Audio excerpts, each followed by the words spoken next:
Hi, my name is Tate Shadbourne, and I am a first year at the University of California, Santa Barbara.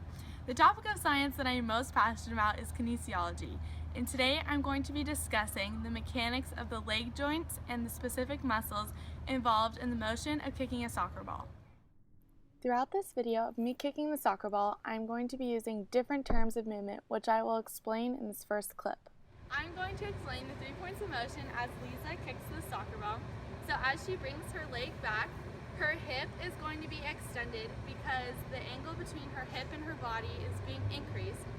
Then her knee is going to be flexed because the angle between her femur and her tibia is decreasing as she brings her leg toward her backside.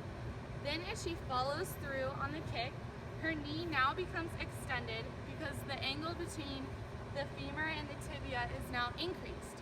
Then as she follows through onto the ball, her foot becomes plantar flexed, which means that her foot is inferiorly pointed and extended.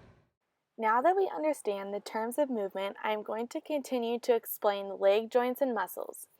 At the hip, the biceps femoris, which is a major hamstring muscle that runs from my knee up to my back, is allowing the hip extension and knee flexion to occur.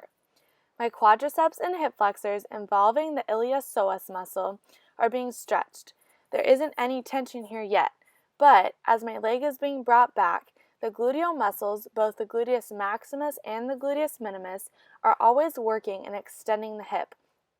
When my leg is bent, the soleus muscle, which lies underneath the gastrocnemius, is keeping the ankle in plantar flexion.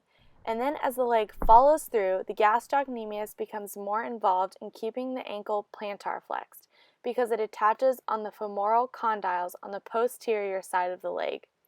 In the follow-through, the hip is being flexed and the knee is being extended, and the ankle remains plantar flexed.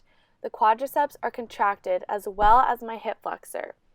If my follow-through continues to go higher, my hamstrings are going to be stretched as well.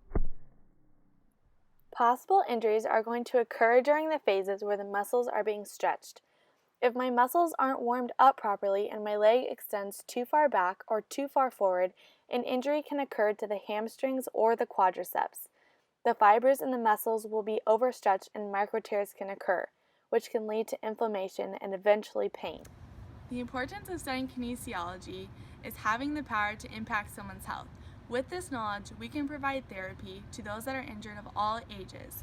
This is why this field is so incredible to me and why I plan to pursue a career in this field. Thank you so much for watching my video and for your consideration for this scholarship.